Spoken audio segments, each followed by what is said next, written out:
je pense qu'il faut vraiment une prise en charge extrêmement, je dirais, personnalisée. C'est-à-dire parce que chaque personne et donc chaque enfant hein, est différent. Et du coup, l'impact de différentes formes de maltraitance ne va pas être identique chez chaque enfant. C'est pas comme si on prend, je sais pas, des moules et qu'on met une empreinte dessus comme sur des tampons, où chacun va avoir la même marque. Hein. Ici, comment dirais-je, le modelage qui reçoit le tampon varie, et si bien que l'impact que peut avoir ce tampon est en fait totalement différent. Et donc, si on s'imagine, si on part de l'idée que tous les enfants vont avoir exactement la même marque de la maltraitance, on est dans l'erreur. Il y a aussi les personnes, les enfants qui sont résilients hein, ou qui ont l'air résilients, enfin, parce qu'il peut aussi y avoir, il y a des études hein, très intéressantes qui ont été menées chez les animaux, cette fois-ci, chez la souris où il a été montré que quand on applique certains stresseurs chez la souris, il y a des souris qui vont développer des conséquences, enfin, des conséquences comportementales et des conséquences biologiques cérébrales, et d'autres qui ne vont pas en développer, enfin, qui ne vont pas développer de conséquences comportementales. Et du coup, on peut se dire, bah, les sujets qui ne développent pas de conséquences comportementales, ils sont donc comme indemnes totalement. En réalité, c'est pas du tout vrai.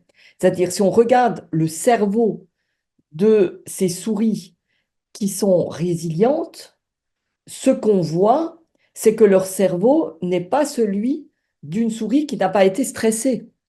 Leur cerveau est différent de celui d'un animal qui n'a pas été stressé. C'est juste que au niveau cérébral, ces souris-là ont mis en place un mécanisme de défense.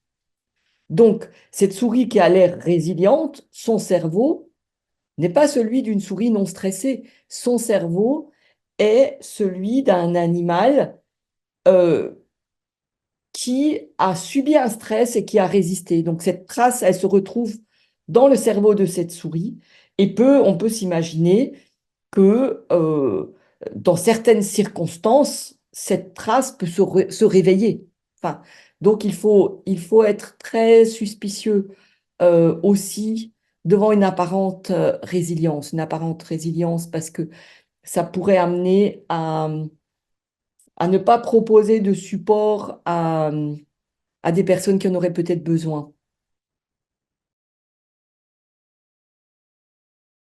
Évidemment, le fait qu'une personne, tout en ayant été exposée à des maltraitances, a l'air d'aller très bien, enfin, peut avoir comme conséquence hein, qu'on ne lui apporte aucune aide, puisqu'il a l'air d'aller bien. Enfin, et je pense que euh, voilà, il est important quand même de tendre la main, de créer du dialogue, euh, parce que dans tous les cas, je pense qu'il y a une marque. Et il faut bien intégrer effectivement qu'il y a ce facteur de résilience et bien intégrer aussi le fait que chacun est différent. Voilà, et que, du coup, il faut bien écouter qui est chacun, enfin, quels sont ses besoins spécifiques. Ne pas appliquer un protocole, comment dirais-je, identique, quelle que soit la personne.